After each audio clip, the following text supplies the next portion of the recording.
into our life, and it gets busy. Some of us, our life is so cluttered it looks a little bit like a hoarder. Our schedules look like that. Our finances, our banking account. So it's one thing to have our living room and our garage and our attic look like this, and I suppose it's not too bad, but when our life looks like that, cluttered, it's not too good at all. How many of you guys have one of those drawers in your house? And what do we call it? The junk drawer. So our life can get filled with stuff, and the junk drawer can sort of look like our brain some days, where we just throw everything in there, and we want to bring order out of that chaos. Now, if our schedule looks like that, or if our finances look like that, or if our life looks like that, it is not good.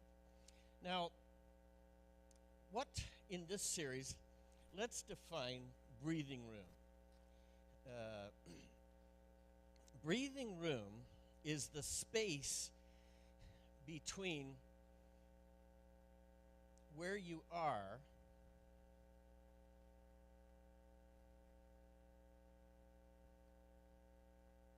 and your limit. Breathing room is the space between the pace you're traveling at and your limit. Some of us, a lot of us, are running at the limit. There's no difference between limit and the speed we're running. We're running flat out and wide open. And we have crammed our life so full that financially we're at the limit. Every dollar's accounted for. Schedule-wise, I am working with the Coalition for Human Trafficking, and it was nearly 4 weeks out before we could schedule a lunch together with the vice president and the president. Why? When we open our books to find an empty spot,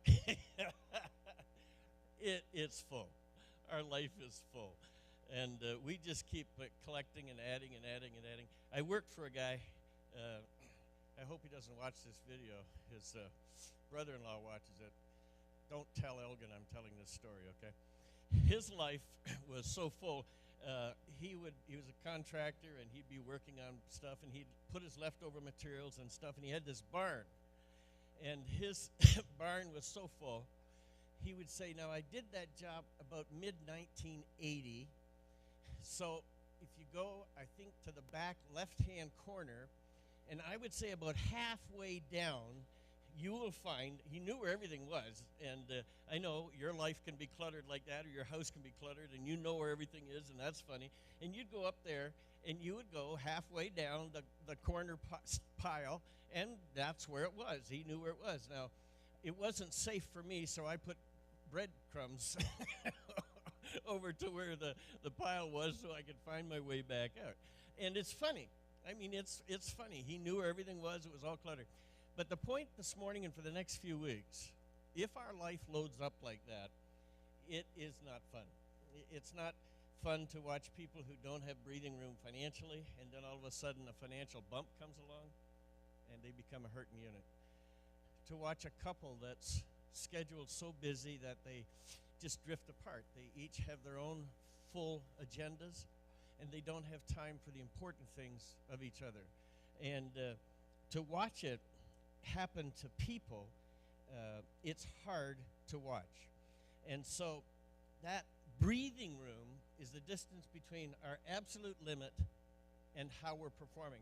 Now you'll notice in there I put the difference between how we're charging through life, and then also financially how we're charging. All right, anyways. Those are two different chargings. Now, I'm not going to ask, but as we start this, how many of us would at least in your mind say you're probably running at a speed that's too close to the limit and does not have enough margin between where you are and where you max out? Does that make sense? And so as we go through this in the different areas of life over the next few weeks, in this area of life, am I too close to the max? And how would I get breathing room? In this area of life, am I too close to the max? And how do I get breathing room? One of the problems that happens now, if you're a follower of Jesus Christ, these things are things that are in the owner's manual on how to solve them and how to live. And what happens is, if we get our life and our schedule and our pace too full, we don't enjoy life. We're doing a lot of things, but we're not enjoying them. Or if we get too tight financially, we own a lot of things, but we don't enjoy them. And Jesus is going to teach us over the next few weeks how to live in a way that we can enjoy everything we have and enjoy relationships and each other. He keeps telling us, if you'll follow my teachings, I will teach you how to live the abundant life. I'll teach you how to live the abundant life. And that's what we're going to learn over the next few weeks. If we don't, it becomes an issue of faith.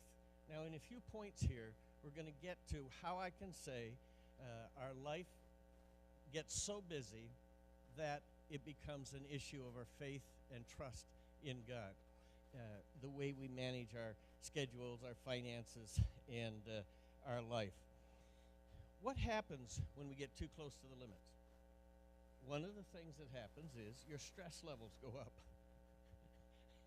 How many can attest to that? You get too much in your life and your stress levels go through the stratosphere. You didn't leave enough time for the next appointment, and that was the time that someone was driving slow in the left-hand lane with their blinker on, and you say a little prayer for them. Or there's an accident, and there's really nothing going on, just everybody stops to look. The lane is open, and you feel that that's okay for everybody to do that because you have lots of time. The problem is that the schedule has so many good things in it that it will schedule out the most important things. Most of what we do is good. Satan can't get you to really out and out sin. Most of us would recognize that coming down a road a mile away. But what he can do is get us so busy we don't live the abundant life. Does that make sense? We live a tired life, a busy life. And so he doesn't want you to live and enjoy life the way Jesus wants us to live, so he can just skim the joy off the top. When Jesus left, he says, my peace I'm going to give you. Not as the world gives. There's nobody else can get this peace. You have to get it from me. And then he says, I'm telling you all of this stuff so that your joy can be filled up. You can live a life of joy and peace. Now, Satan can't get you to sin, but he can get you to live a lifestyle that robs you of what Jesus wants you to have, joy and peace. The other thing that happens is our focus narrows.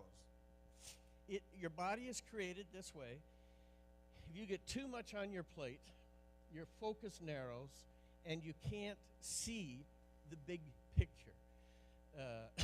Literally, stress shuts down parts of your brain so that it won't think across a wide range of things. It narrows down, and you become myopic, and you can't figure out alternatives. You don't see what could be done.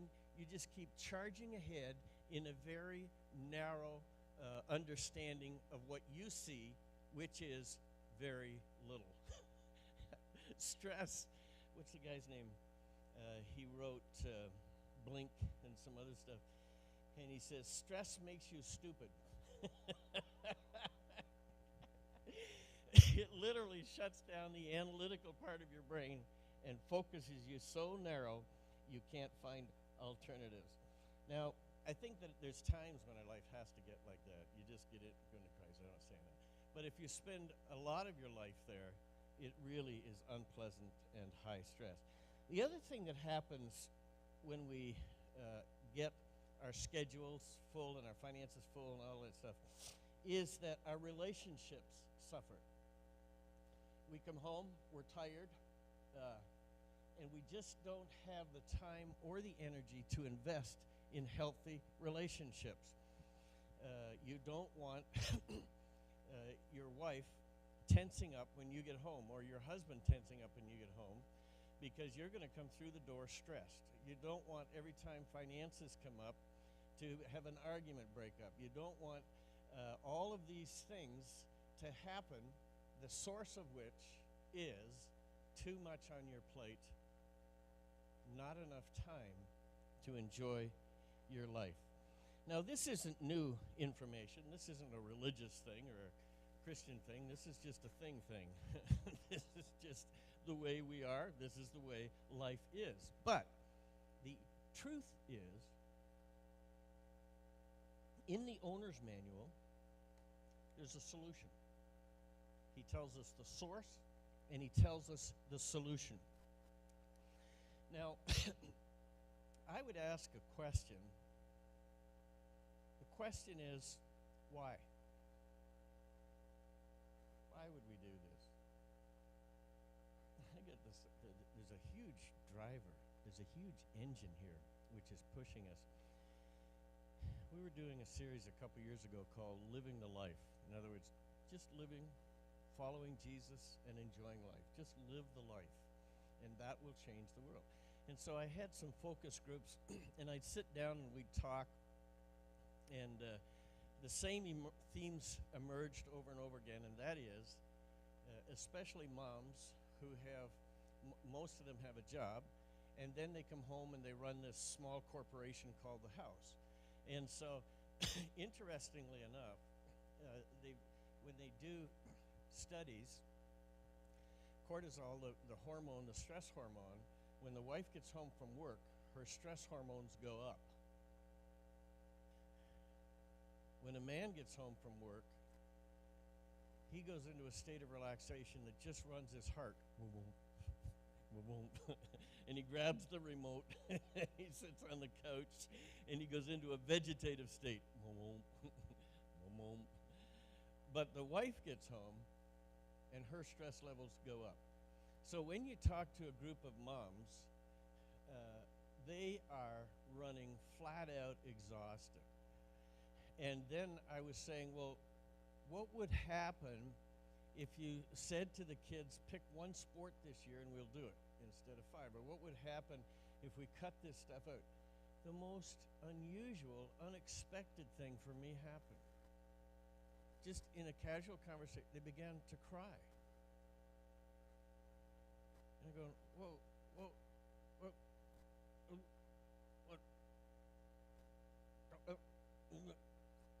what happened here? They felt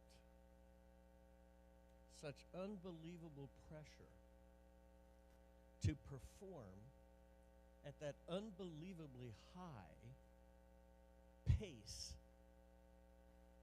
whatever was the source of the pressure, to even suggest that they simplify their life brought a huge, negative, powerful, unexplainable reaction. And they just started to cry. They couldn't get off the wheel. There is no way off this spinning wheel, is how they felt. You can't stop. And so,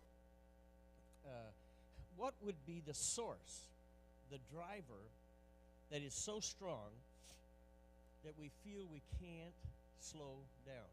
We can't simplify our life. We can't relax. What would be the driver for that? I think that we would say, well, it's just the business I'm in. And that's partly true. I know that.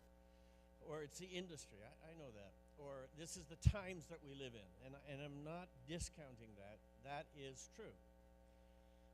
But what do you think the response is when I say, what would happen if we eliminated that? the answer is always, the first words are always the same. Well, I'm afraid that this and this and this. Well, what would happen if you didn't go? Well, I'm afraid that this and this would happen. Well, what would happen if you had a conversation and laid out how you felt and what you well, I'm afraid that if I did that, this and this and this. And every time you cross that subject, those words start the response. I'm afraid that. I'm thinking, because of the number of times that I've heard that response, I'm afraid of this, I'm afraid that, I'm afraid that, there is a strong fear factor that is emerging in our lifestyle that's driving us to perform at this level. We fear something. I'm afraid that. And I think that in some of us, if you follow along in your notes, in some of us, we're afraid of missing out.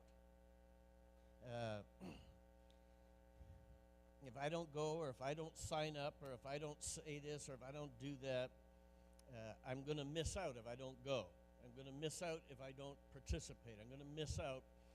And so I think some of us are afraid we're going to miss something in life if we don't do everything.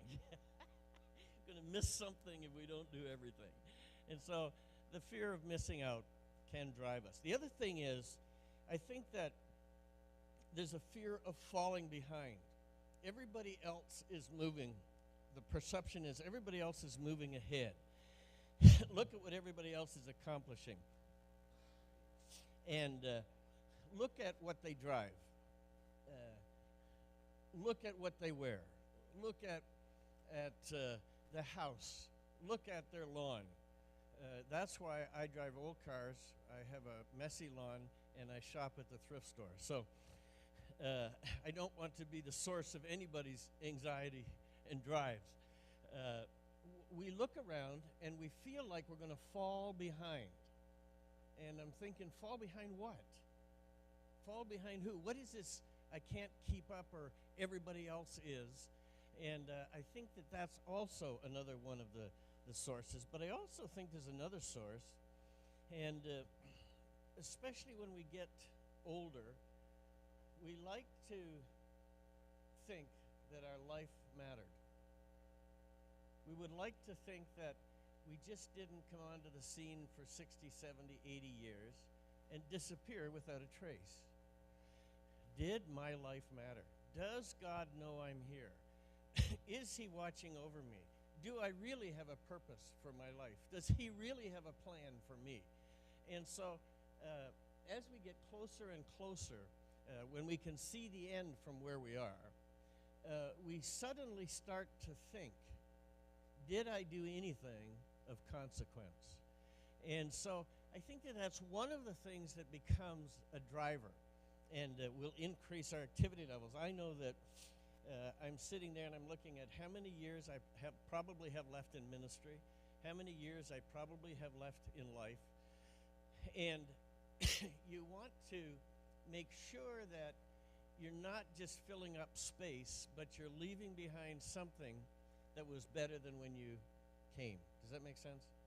You want to do something, for me and for you, we all want to leave some kingdom stuff behind. We want to have contributed something solid to Jesus Christ's kingdom. And so we begin to look at, what do I need to do to make my life significant? And so how much do I matter, and how much do my life matter? Now, the difficulty with that is we tend to equate busyness and doing stuff with accomplishments. You need to know there's a big difference between busyness and accomplishment. There is a huge difference between being busy and accomplishing stuff. Accomplishment is results. Busyness is activity. You tracking with me?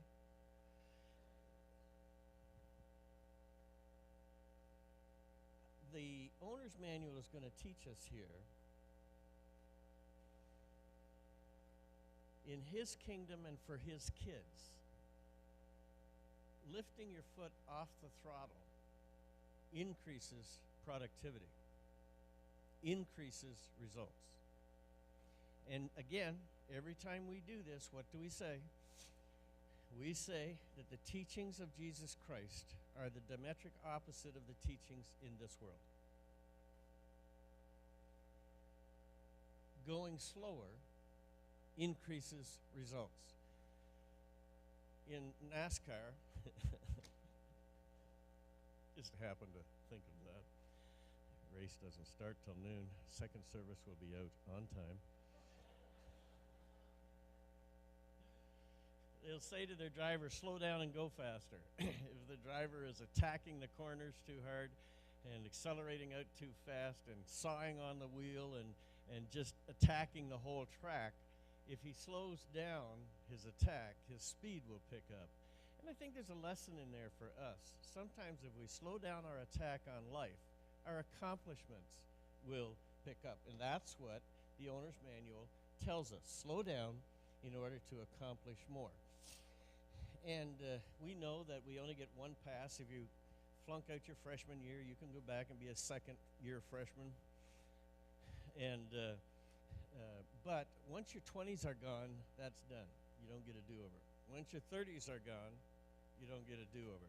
And in this decade that I'm in, when I finish my 40s, then everything, I don't get another chance at it.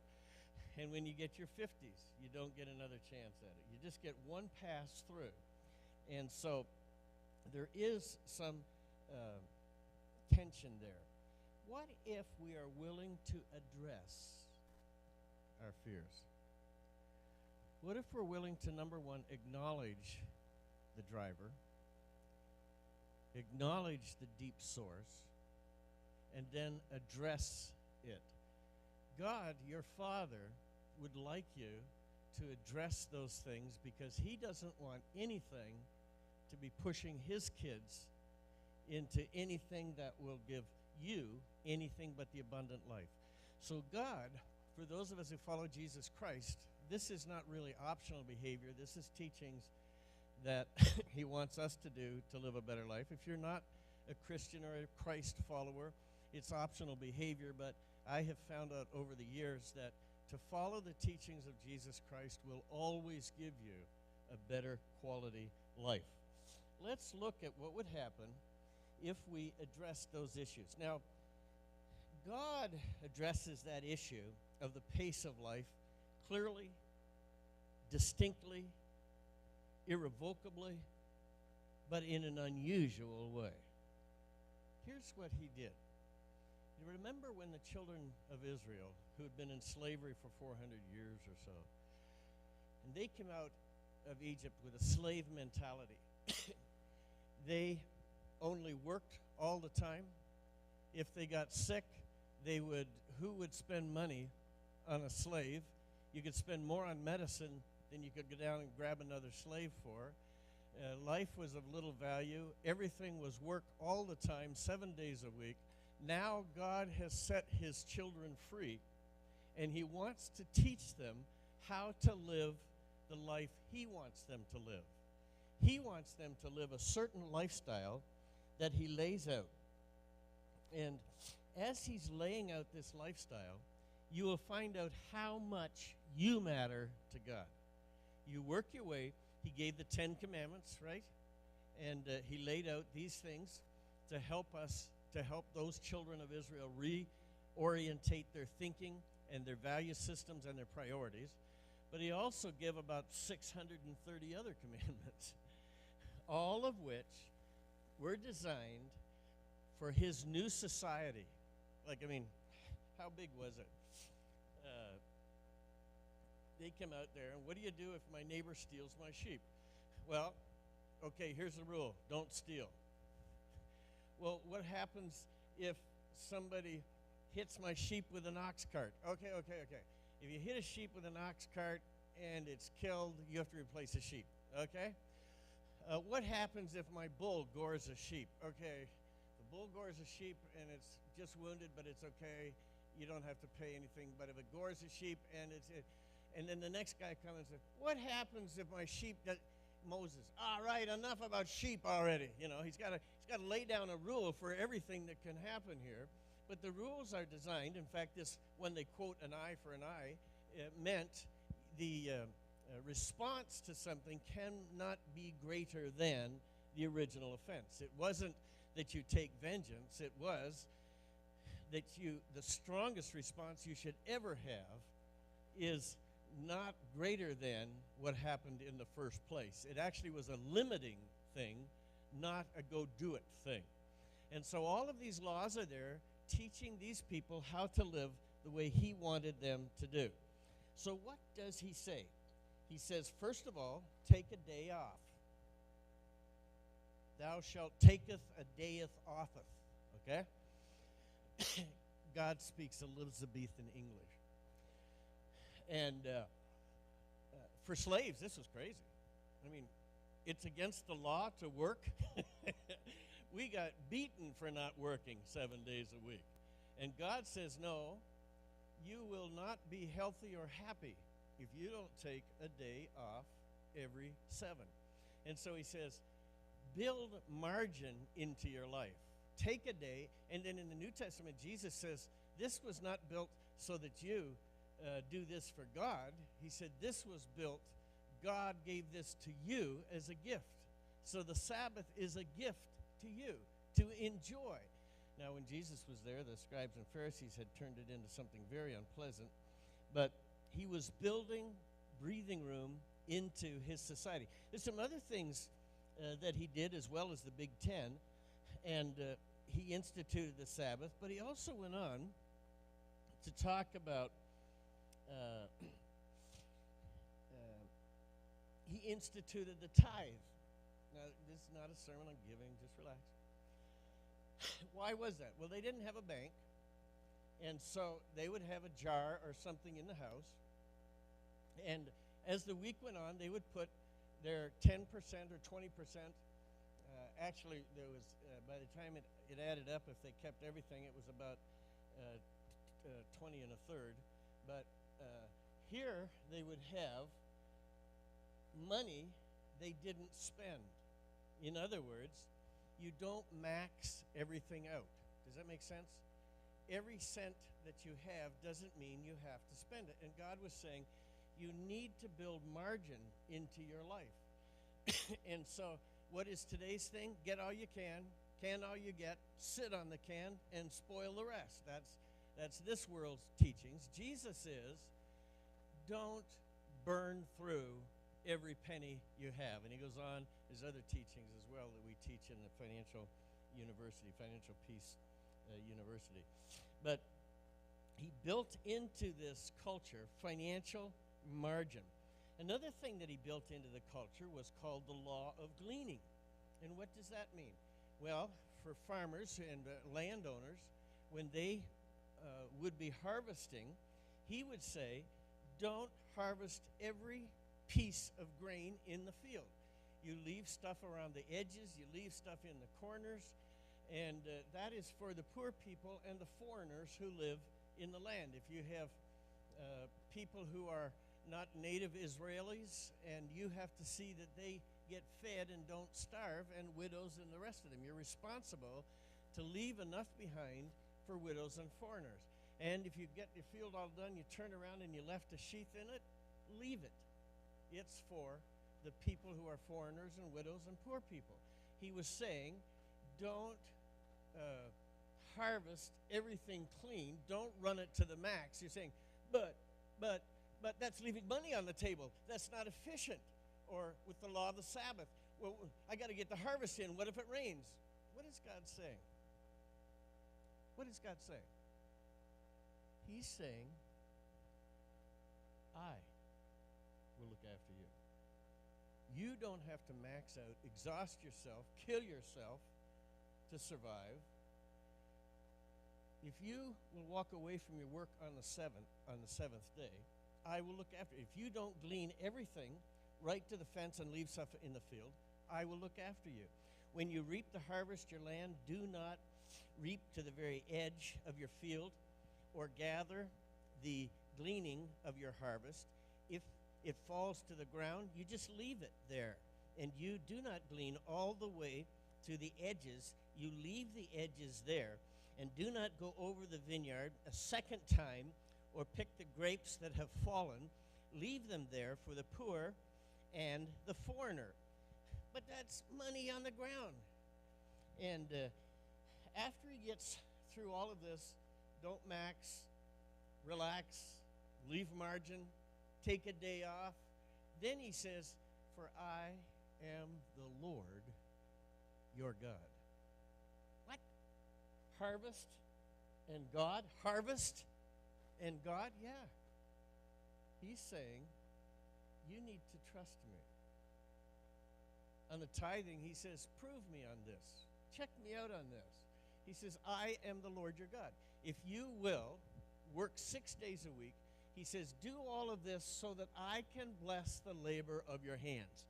What he's saying is, if you max out everything that you own, including your body, if you make your body work to the maximum, if you run yourself to exhaustion, if you make everything you own, give everything it has, I can't bless you. But if you will find a more moderate pace, if you'll find a healthier pace for you and everything you have, then I can bless everything you have. It's an issue of trust. Do you trust me to take a day off? Do you trust me to not max out everything you own? One of the reasons, and I'm a chief sinner, the reason I buy diesels is because if I did to a 4-cylinder gas engine what I do to my diesel, they would blow up. You can't hook a trailer on one, screw the accelerator to the floor, and never lift it till you arrive at the university in Michigan. Yeah, Canada. No, why?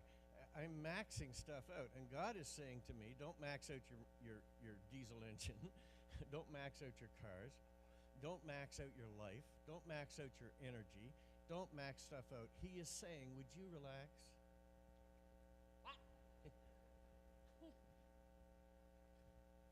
What about this? What about that?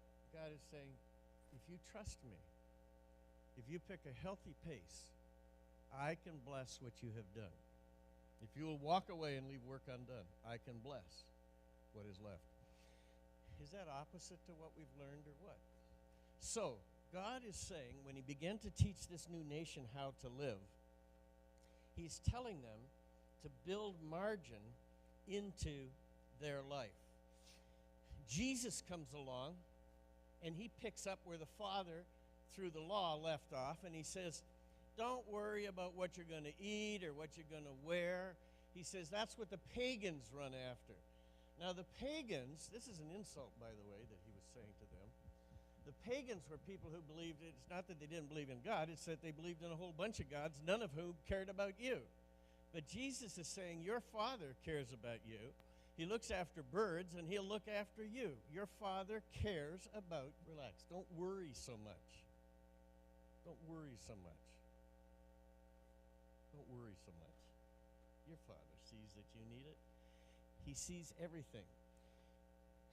For the pagans run after these things, but your heavenly Father knows that you need them. Those are the words of Jesus Christ. And then he goes on, seek first the kingdom of God and his righteousness, and all of these things will be given to you. You have limits. And if you exceed them, you'll break.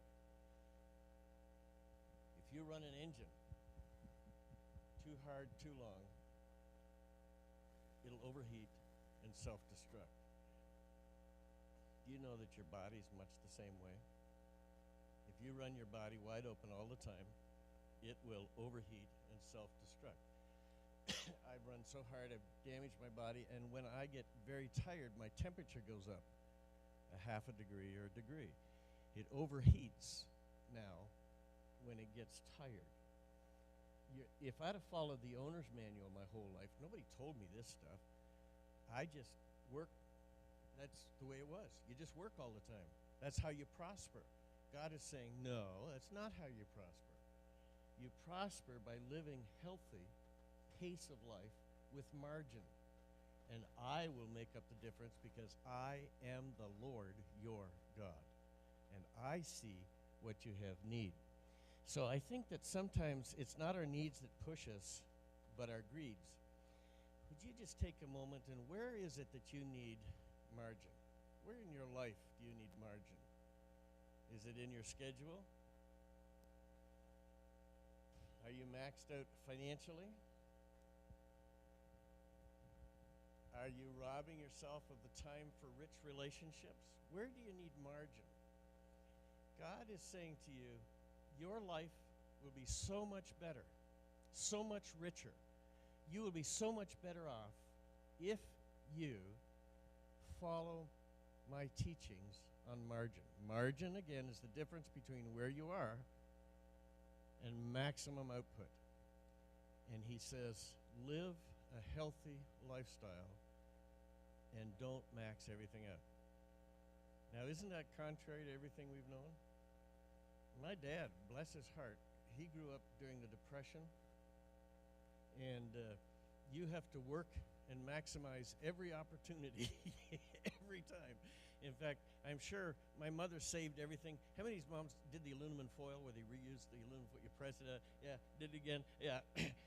In fact, I'm sure she saved all the string, and she even had a box of string that was too short to save.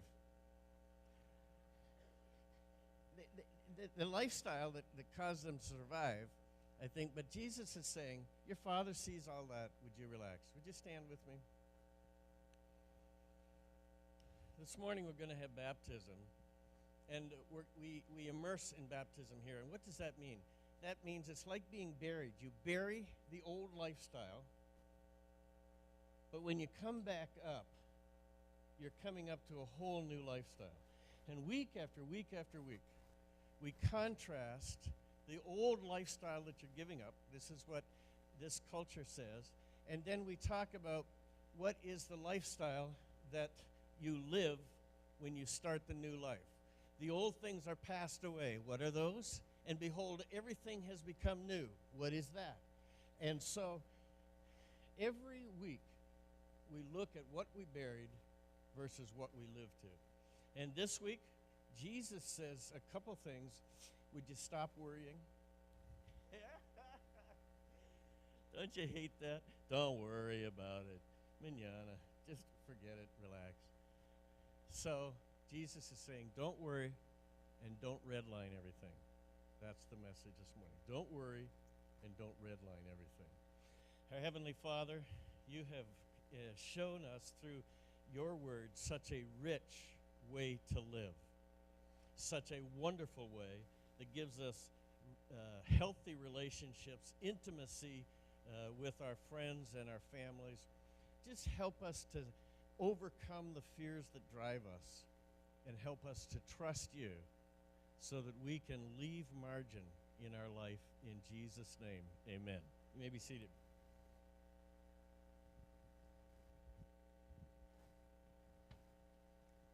Well, good morning. Yeah, I took the mic. That's right. It's my turn now. No. Actually, usually Leslie does this, but I just sat down with Tommy, and he's actually the only baptism we have this morning. But I sat down and I had a conversation with Tommy this morning, and I just felt it was important that I shared this with you. Tommy came to us a few weeks ago, and he's just got some things operating in his life, and baptism is important. And I've done a lot of these, and each and every one is just awesome. I'll tell you, baptizing people is one of the best things I've ever gotten to do in my life. But you always have that one that's just a little special. And today is just a little special after I sat down and talked with Tommy. And I asked Tommy why it was that he wanted to be baptized. And his answers were he wanted to be holy. And I'm not sure if you know what the meaning of holy is, but it's set apart from the rest of this world because Tommy sees that he needs to be set apart. He said he wanted God to be in his heart. He said he needed love in his life and peace in his life, especially in his mind. He said he wanted to live free. He doesn't feel like he's living free, and he wants to live free and live a life for God. He wants God to be number one in his life from this point forward. And he wants to stop the self-destruction and the isolation that has tricked him into not being in the light. He is ready to be in the light. So today is really special. So I'm actually going to go over and get in the tub with him and baptize him. But I just wanted to share his story with you this morning because it's just so awesomely powerful. So let's watch this. This is great. Yeah.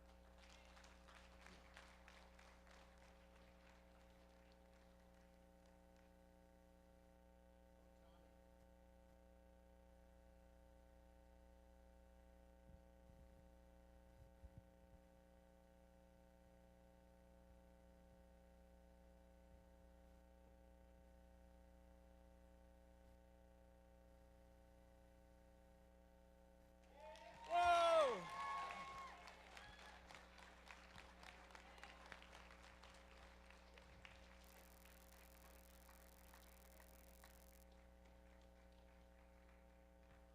Go, Tommy. Tommy's been waiting for weeks to get baptized. We're so glad that he was able to get baptized. This morning I printed out remember a few weeks ago we showed the missionaries that we support in Greece?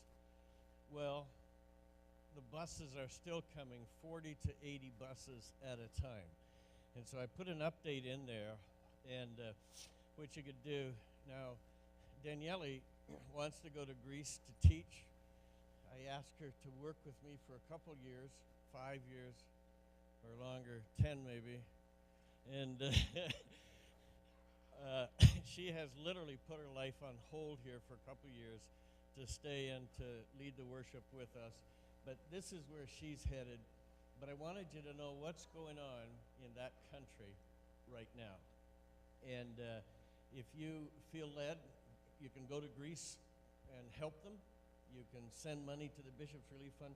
Now we had, Cheryl, did you give a report when you came back from the DR? Yeah. Here's what happened.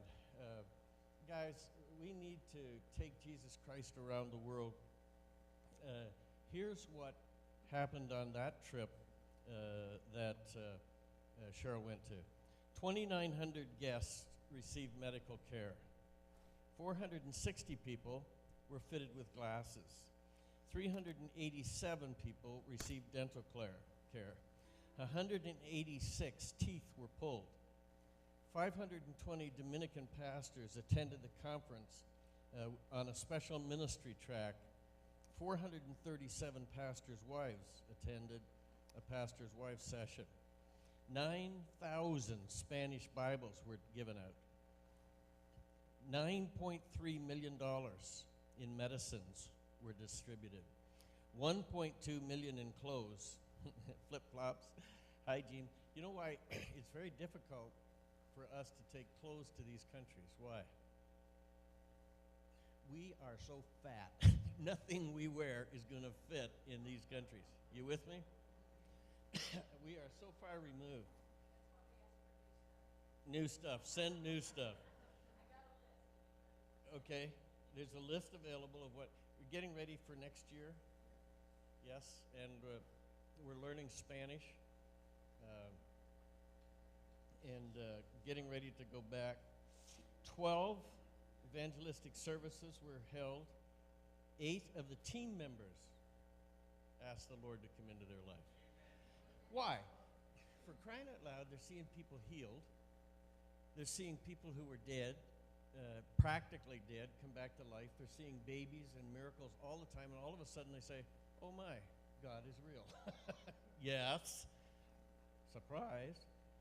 The construction team completed the ceiling of the Pastor Robert's roof, along with other projects needing to be completed before their house could be moved into.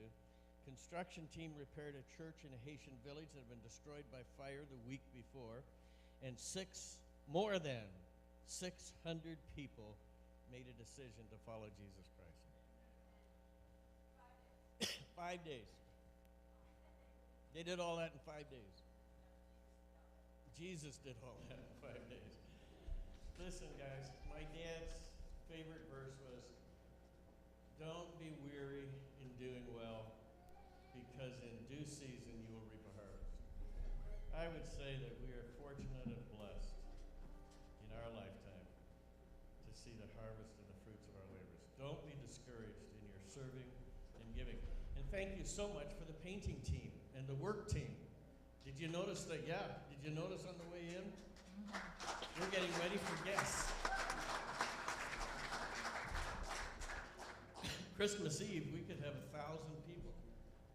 We actually run between 1,000 and 1,300 people who enter here, a lot of them for the first time. So we're getting ready for guests, and thank you so much.